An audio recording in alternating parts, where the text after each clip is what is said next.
Welcome to episode 2 of the Grooming Gang discussion. And now, today, we're going to discuss the Islamic connection of these grooming gangs, which we've been discussing already in episode 1, the prevalence and the issue and how widespread and how it's not just UK based as well. But there is a clear Islamic connection with these grooming gangs. Who would like to kick off on this? Jay, do you want to kick off on this? Well, I can kick off because I think that Beth and Sonia are probably better versed in this than I am. But let me just go ahead and get it out, and you and the two women then can expand on it because these are their area of expertise. It's obvious when you look in the Quran, and there are about 7 verses in the Quran that we always looked at that really unpack this.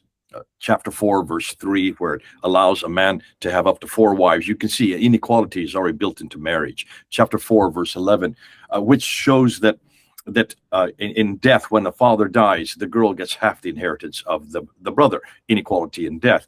A few verses on, in verse 24 of chapter 4, that a woman gets her mahr, when mahr means her payment. This is well known as the muta or misyar marriages. When she's traveling, whether it's misyar, if she's Sunni, muta, if she is Shia, that she then these men can go and actually pay at a mosque or if they're away from their wives for sex, and then also that which the right hand possesses. In the same verse, these slaves of war. These women who can be grabbed as slaves of war can be as above and beyond the 4 wives. And then you have verse 34, which is a very difficult verse for Muslims to try to support or try to defend, where it says that a man is a protector of women, those women who stand against their husband, admonish them. If that doesn't work, cast them from the bed. If that doesn't work, then beat them. Daraba is the word in Arabic, which is scourge them. There's no other way to translate them. Then you go to chapter 2, which stipulates that if in a court case, the woman has half the testimony of a man. Why? When Aisha asked her husband Muhammad why this was the case, he said because women are less intelligent and more disobedient. Then you have I remember Beth did a debate on this one in chapter 2, verse 223. Remember that debate, Beth, on that a man can plow his wife anytime he wants. Well, that's marital rape right there. And I remember the Tabasun who she tried to defend it, and she could not defend that. It's indefensible. And probably the worst one is chapter 2, verse 130, and this is the halal of marriage. Where a man can divorce his wife just by saying talaq 3 times, and if he wants his wife back, she has to consummate that with another man, have penetrative sex with another man, and then that man has to sign a certificate of divorce before the first husband, the original husband, can even have her back. These verses, just in the Quran, I've given you 7 of them, just in the Quran, show that women are absolutely, there is no equality in Islam, in marriage, in death, certainly with the way they're treated in court, the way they're treated by their husbands. So if that is there and that's endemic to the Quran, then you can see once you get to the traditions, it expands it, and not only expands it, it explains it. Much of what we've seen in this reaction of these girls when the guys are doing the raping, they're actually quoting some of these verses, and they're quoting some of these references, and they quote them, and they look at these women as dogs, as pigs, and it's almost that they deserve it. But they would never do the same thing with their own girls. In fact, there's 1 or 2 cases where they were taking the girl, the white English girl, and there were Muslim girls in the car. And the Muslim girls were almost alongside the men in looking down on these girls. And this, you have to say, something's endemic to the way they look at anybody who is a kafir, or in our case, the Al-Kitab, those of us who belong to Christianity or Judaism. We are looked down as second-class citizens. And more than that, our girls especially are open game. But remember, all those verses I just quoted are for Muslims, Muslim women. It gets much worse when you get non-Muslim women. And that's something that Sonia and Beth can speak to much better than I can.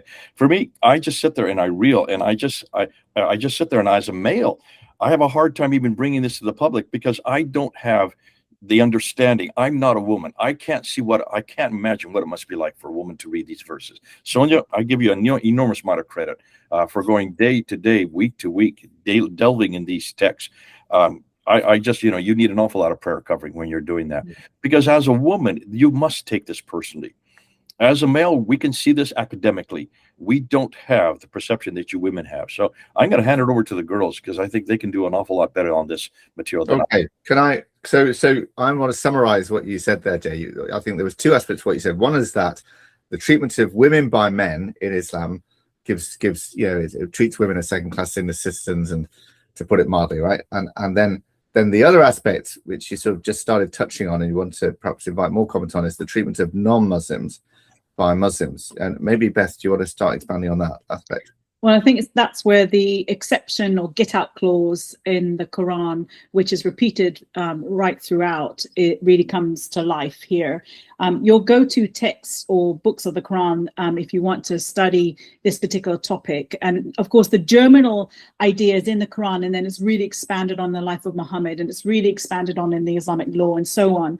But the germinal text is still there in the Quran, and that becomes important for Muslims who are more and more saying, oh, we don't follow those external texts, we only follow the Quran. Well, the thing is, even in the Quran, as already Jay mentioned, it's the germinal text is there. And so your main text to go to is Surah 4, Surah 2, Surah 4, Surah 33, 65 and 66. And then there's more as well, which I might reference in a second.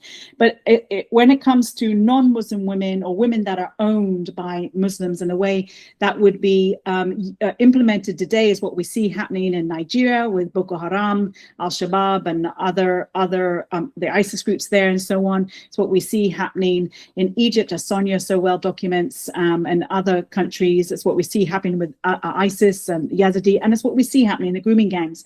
And it's the get out clause that's in the Quran. So for example, if you go to Surah 33, you have Muhammad is there, and it talks about his family life. That's your go-to text to understand what the Quran says about Muhammad's family life, which isn't the happiest little setup if you read it through. And it talks about how Muhammad has wives. He can have many wives, more than just the 4 that most Muslim men are supposed to have at one time. But also when it references Muhammad, it says that he can also it's the exception clause, he can also have women outside of his marital bond. So he can have what his right hand possesses, the women that he owns, the captive women, the bondwoman. And some of those would not have been Muslim. And the stories within Islam is that when someone, a woman became a Muslim, now this is according to the traditional story, she got a better status, but if she didn't convert to Islam, she remained a sex slave. And we know Muhammad had that, in multiple stories and sources it speaks of it. But the Quran has this get out clause, the exception clause. So for example, let me just read to you, or just summarize Surah 70. It has a verse where it talks about how men are protected from judgment if they remain chaste, except with their wives. So it's abstaining from sexual immorality, except with their wives, and that would be multiple, and the woman that they own, the bondwoman. And so in Allah's eyes, according to the text, is you are still chaste if you're a Muslim man, if you're abusing your bondwoman, if you apply to what is happening around the world today. And that happens over and over again. So for example, it's talking about orphan girls, the most vulnerable of society, orphan girls. And of course, it's Muhammad and his men who have made them orphans. This is Surah 4.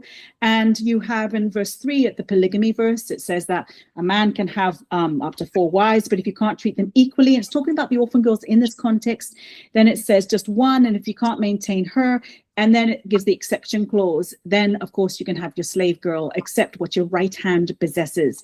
And a girl becomes a slave to you as long as you've paid. You just have to pay that tax. Is what we saw. I say the price for her, and then you have access to her body. And it's very base, it's very sexual, and in the modern day terms, it's rape and it is abuse. And this is also what we see happening on the streets of Britain and around the world.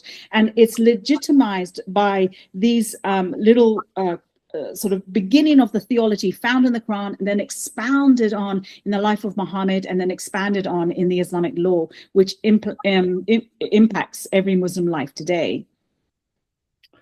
So it's quite shocking really to hear this. Do you want to add something about this, maybe related to the why they focus on non-Muslim girls as opposed to Muslim girls, and also maybe there are aspects of this that relate to forced marriage and lack of an age of consent? Yes. thanks to Beth and Jay for their excellent analysis. There's a concept in Islam that is rather important, and that is the concept of zina and haya. And according to Hadith, Muhammad had more haya. It is translated as modesty. Muhammad supposedly had more haya than a virgin girl. And according to Muhammad, haya, so let's call it modesty, is the characteristic of the Islamic religion. All religions have, something characteristic, and haya is the Islamic, the main characteristic of Islam.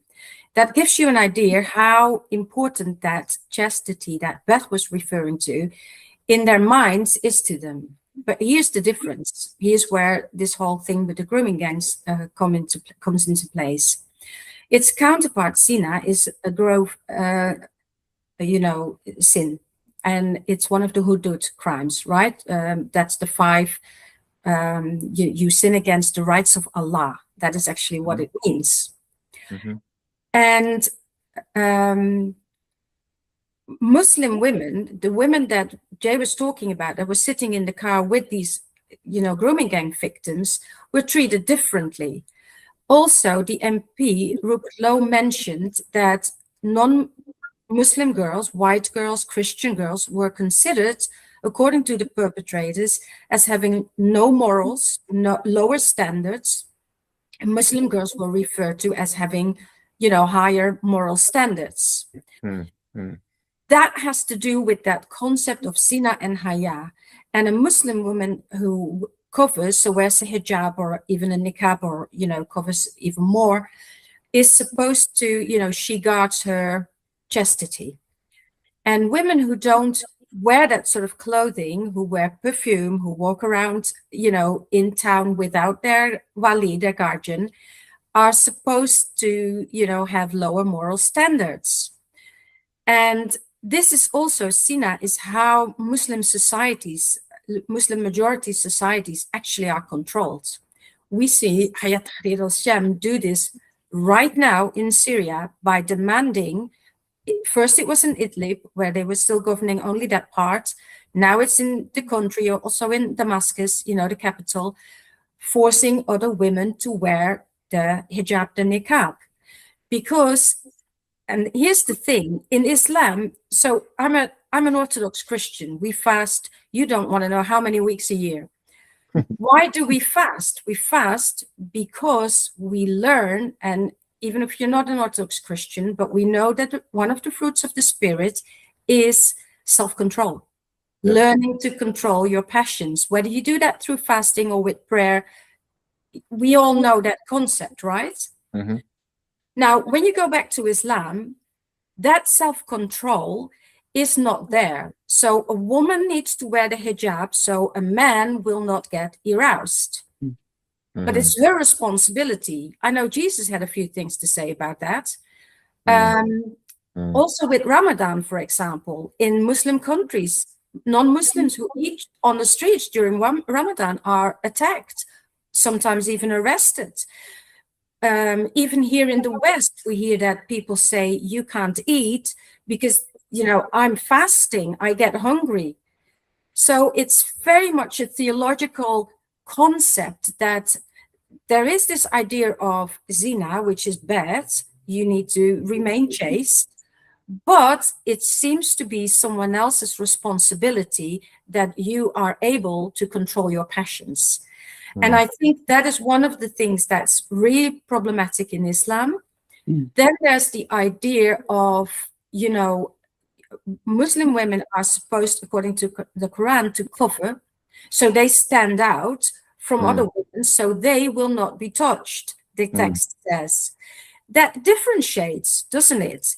It says that there's one group of women you can't touch, and the ones that don't cover, well, lo and behold, see what happens all around the world. Yes. Then there's this concept of dayut and gira. And gira means some sort of possessive jealousy a Muslim man is supposed to have, because someone who doesn't have that, i.e. Western man, are Dayut, and a Dayut will never enter paradise. I'm sorry. That might be disappointing for some of you. If you let your wife, walk around on the streets without having, enough gira, you will not enter paradise. So all of these things, here is where you can see that it is theological. And there is some sort of an expectation of non-Muslim women, a sexual expectation. And these poor girls didn't do anything wrong, but I believe in the view of these men, they were not innocent girls.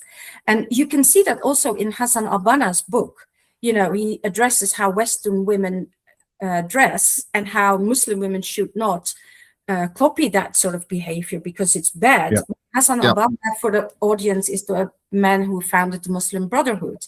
And there's also this idea of, in the Quran, in Surah, I think it is 33, verse 33, of, I think it is Tabarush, where a woman is supposed to, not show in an arrogant way, not show her beauty or her honor, because if she does, she will also not go to paradise. We've seen that in Cologne, in Köln, in Germany on New Year's Eve. Women were massively attacked. And I think 1-2 days later, a Muslim scholar went on the streets and he said, but they were walking around naked. Well, that was middle of December. I doubt they were walking naked. But that is almost exactly what the Hadith says. So they wear clothes, but they're almost naked. You wear something tight, perhaps, that shows your figure, or you wear something transparent. That was the idea. And he also mentioned their perfume, which, if you know Sharia, is forbidden, to wear outside the house, I think. So all these things, I'm just trying to say, they create some sort of expectation, some sort of image of non-Muslim women as being not chaste, asking for it, tempting Muslim men, that sort of thing. And Sonia, let me quote from what some victims have said, which backs up exactly what you're saying here. One victim called Kate, quoted in the Rape Gang Inquiry report, says comments were constantly made suggesting that white girls and Christian girls were viewed as having fewer morals or lower value, whereas Muslim girls were described by some of the men as having dignity and higher moral standing. Exactly what you're saying, Sonia. These comparisons were used to justify the way I was treated and to further humiliate and control me. I was also subjected to religiously charged comments designed to shame and dehumanize me, including statements implying that God had abandoned me or would reject me because of what had been done to me. So that's exactly what the kind of thing you're saying, isn't it? You're Christian, you're white girls, you've got fewer morals, and Muslims have got higher moral standing, and so on. Another victim said, before they raped me, they would chant Bismillah Rahman Rahim, if I pronounced that right, in the name of Allah, the most gracious and most merciful, which indicates that they viewed it as something that was religiously sanctioned. They didn't sort of Tim, that's interesting. They quote that particular phrase because in some of the verses that are addressed to men about women, when you get the teaching on women in general or in Islam in the Quran, it's often and most usually given to the man. So it's Allah talking to the man about how to view women or treat women and so on, the women that they own or the women that they're married to or want to marry, and etc. And it has that phrase sometimes. The end of some quite troubling verses on women where it says Allah is either all-knowing or he is gracious and merciful. At the end of very disturbing it's very disturbing verses in the Quran. So I think it's interesting that they quote that as they've abused the girls. Can I just follow on a little bit what Sonia said, again, just to take it back to the very heart of Islam, in that if you look at Surah 33, that's your book to go to in the Quran to understand sort of the family of Muhammad. And Muhammad is seen as the example for Muslims, and he's to be obeyed alongside Allah, which is an objection a Christian would have, because we wouldn't obey a mere man alongside Allah. But But in the Quran, Muhammad is to be obeyed alongside Allah. And it starts with Muhammad's women staying in their homes, and it moves on through how before God in judgment in their practices, both men and women are addressed in Surah 33, verse 35. And then the surrounding verses, though, talk about Muhammad's domestic setup in his family life. And here you have gender segregation introduced. I think it's verse 53 of Surah 30. Book 33, and you have Muhammad not trusting his own men, where when they come to visit, they can't stay long, they have to leave quickly. It annoys Muhammad, so Allah is telling them. And then they women are to be behind a barrier, be behind a veil.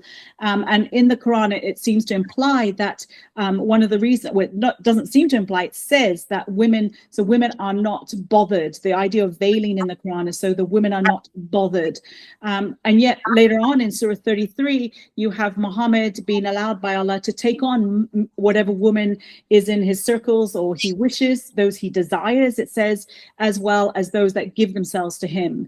But that's only a benefit for him and not the other men. So you just see this, all of these things we see happening in society today. It starts with Muhammad's life. It starts with the example of Muhammad's home. And this is just in the Quran. This is not even expanding into any of the other literature outside of the Quran. And so the allowances for abuse and the lifestyle that can be drawn into Muslim life today, it starts with the example of Muhammad right there in the Quran with his own family. And I think that's incredibly important, because in the mindset of a Muslim, what Muhammad does, as well as all these theologies that Sonia has been talking about, that is at the heart of their faith, at the heart of how they think about and view the world and view non-Muslims. This is, I mean, it's great what you two women are saying. And this is, you know, the fact that you're housing this in scripture and you're housing this in Islamic ideals. I love what you're saying, Sonia, on the zina and the haya and the dira and dayuf. These are things we need to learn.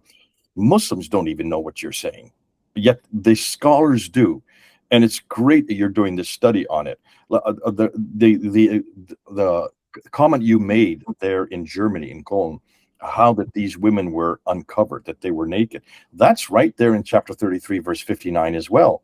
Because it says, and I'll just read it, "O prophet, tell your wives and your daughters and the women of the believers to draw their cloaks, their veils, all over their bodies." Now, in parentheses, it says, "except the eyes and one eye to see the way. They will be better that they should be known."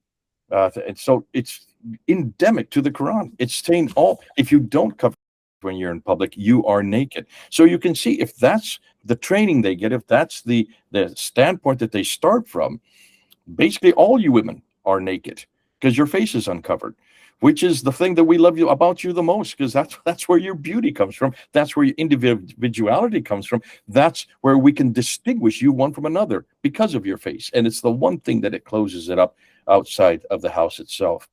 I met a victim called Sarah, who was kidnapped when she was 15 years old and held as like a prisoner really for 12 years. And she had several forced marriages, several Sharia marriages, and 8 forced abortions as well in the course of her abuse, right? What about this forced marriage aspect of this? Where's that in Islamic law? This and the age of consent aspect. Well, who wants to talk about that? There is no age of consent. That's the problem.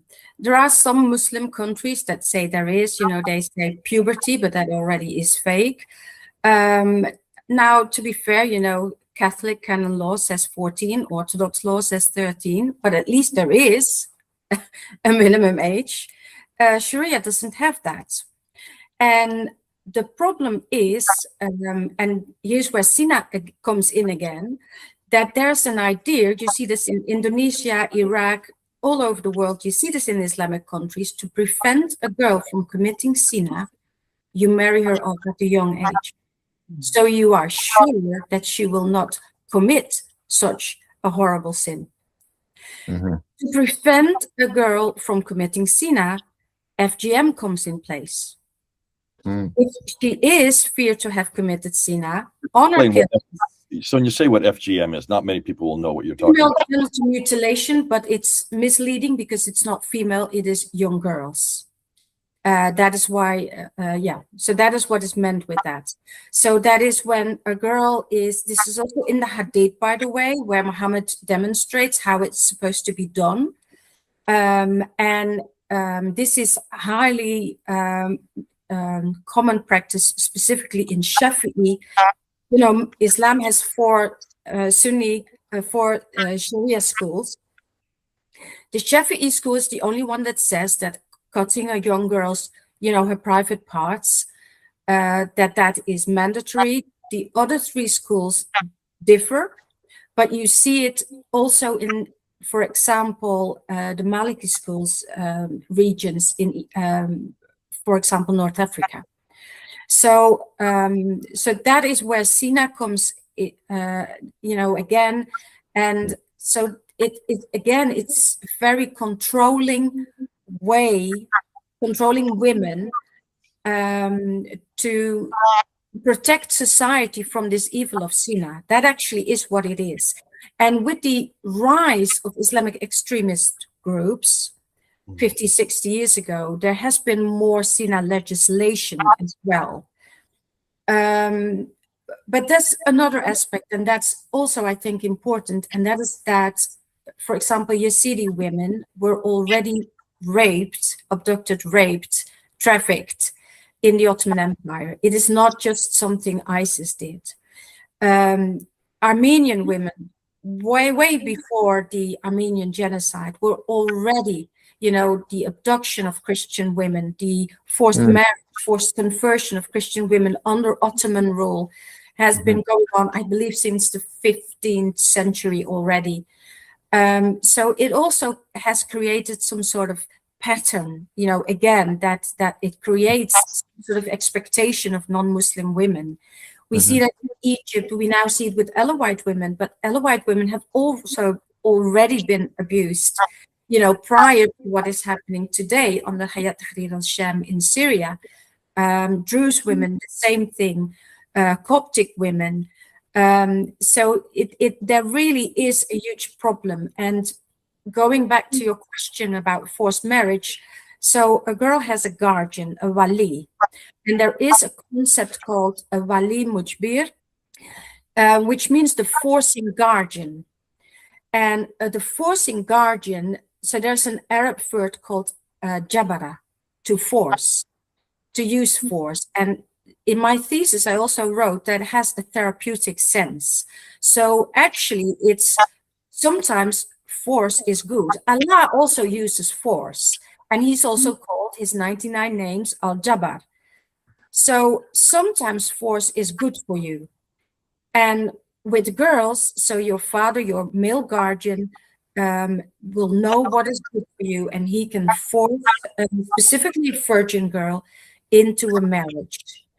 And that sort of thing, you know, it's not only, as Beth already mentioned, it's not only non-Muslim women and girls, it's also Muslim women and girls who suffer tremendously also in the Islamic world.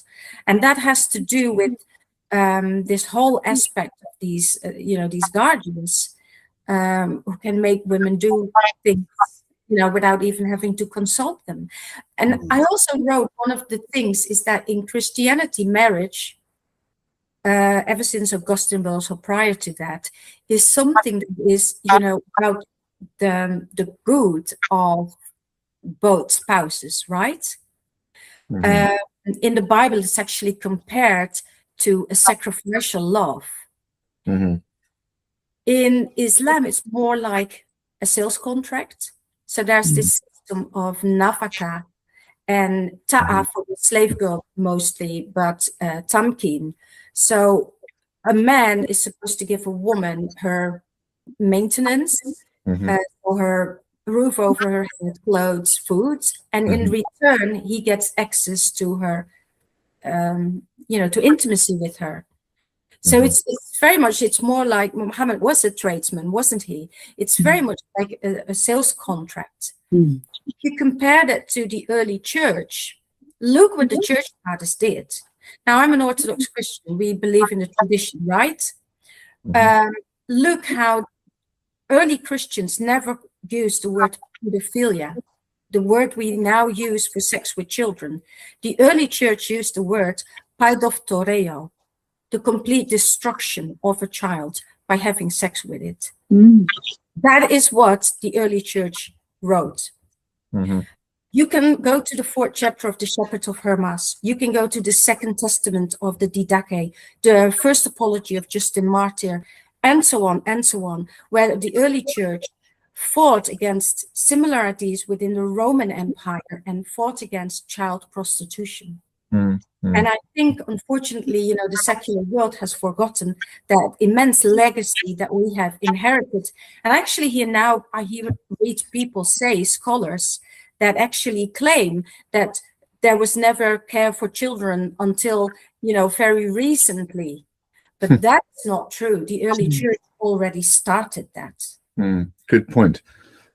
This is great stuff, really in depth. I'm just looking at my copy of Mark Jury's report that he wrote this up on our websites, UK Grooming Gangs and Islam.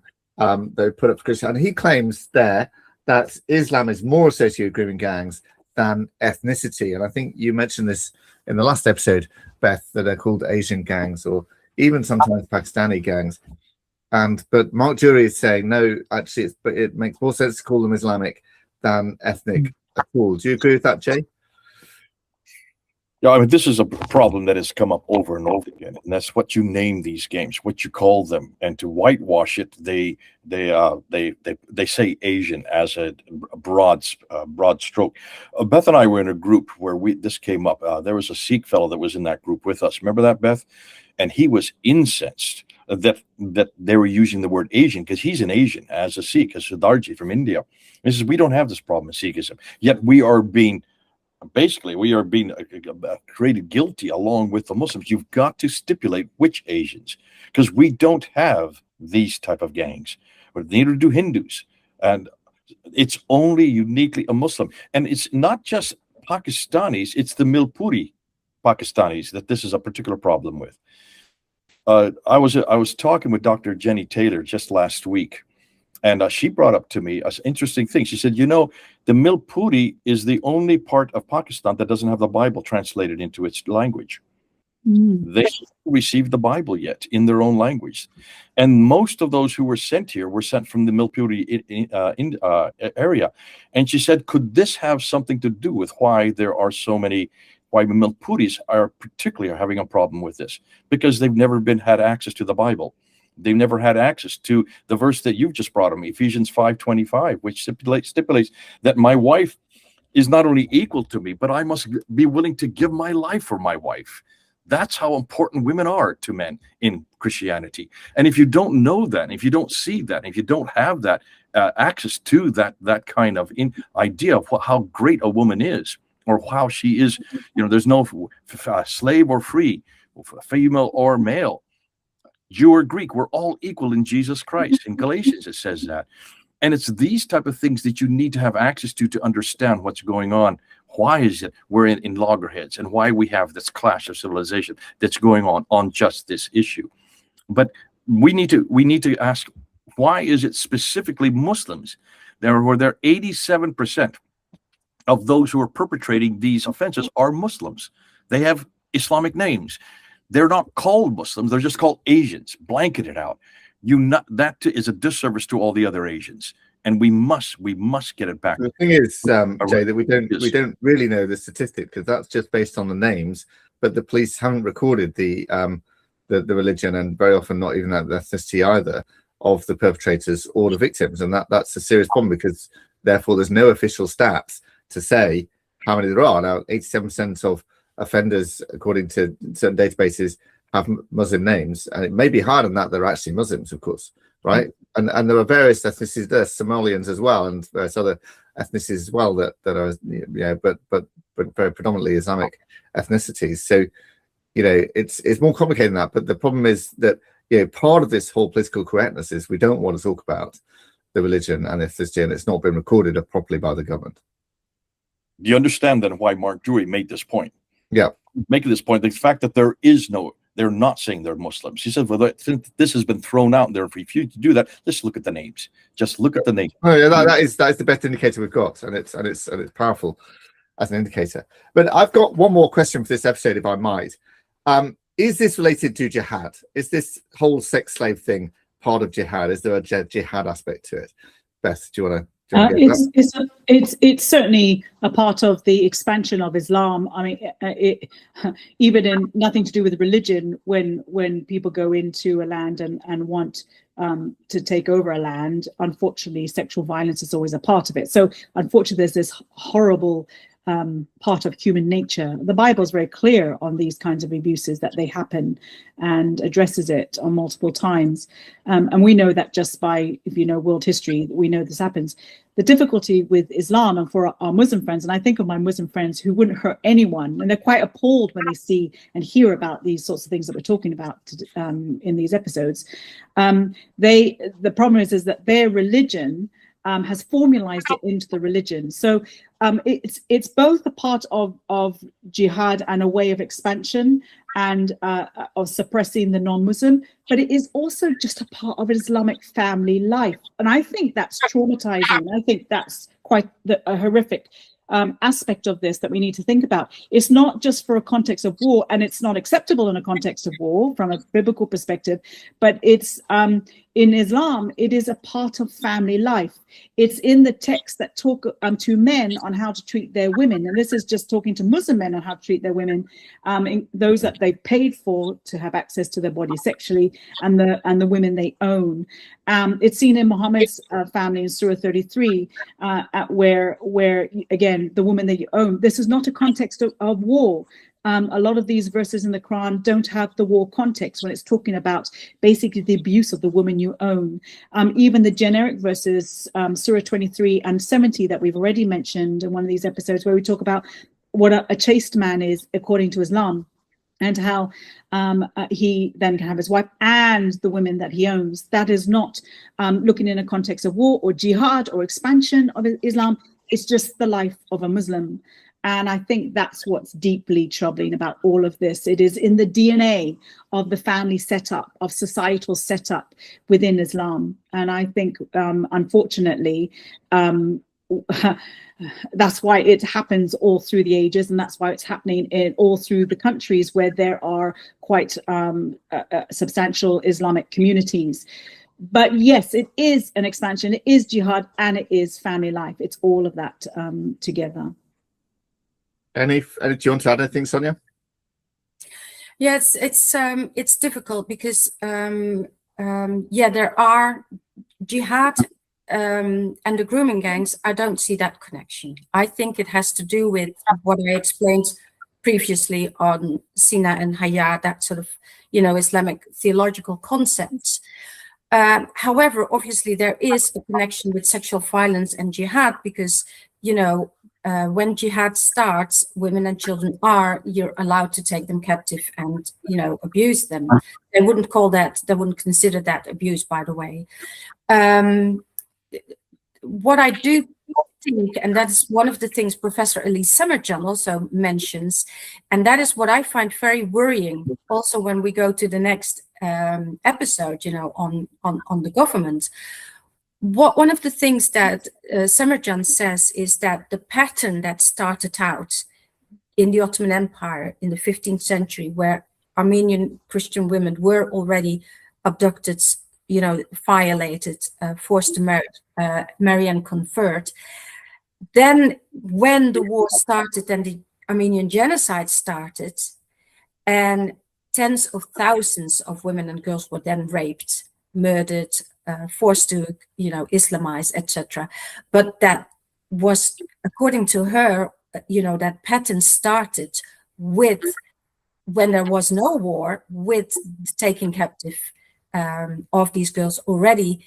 That pattern that was created later allowed for the massive scale of these rapes. Mm-hmm. And that is something I find very worrying when I think about the grooming gangs, because you now have a pattern and you need to break that. Because I'm afraid, and I don't want to sound negative or anything, but it's a serious topic. And I'm afraid that once that pattern is created and you don't act upon it, things might get worse. Yeah. As an example, Sonia, another historical example would be when a great book that's written by Darius Morera, The Myth of the Andalusian Paradise, where he looks at the expansion. This is very early on, at the beginning of what the movement that became Islamic, right through the pillaging and raping of North Africa, then into southern Spain up to France. And that's a European-based, North African European-based example for the first 300 years or so of when Islam was being established and formulated and evolved. You have these different tribes of Muslims coming in and abusing in horrific ways in the expansion and invasion through North Africa, which has, and it's never left North Africa, into the southern part of Spain. And that's Darius Morera, who writes the book, his footnotes are as long as his actual written text, because he's footnoting absolutely everything from Islamic and Christian and secular sources. Very powerful example of where we see a natural expansion alongside the abuse of multi-ethnic non-Muslims across North Africa, but especially in Europe, in Southern Europe. I think we should call this episode to a close. It's been a fascinating discussion about the Islamic connection with grooming gangs. I think it's been very heavily demonstrated by all of the texts that you've cited and quoted there and examples you cited. And I think the most important aspect to me is that Muhammad practiced it. He had sex slaves himself, didn't he? Whereas, of course, Jesus didn't. And there's your key difference there. So let's call that a close to episode 2. And coming next will be episode 3, where we'll think about how the government and the church should respond to grooming gangs. So thank you very much.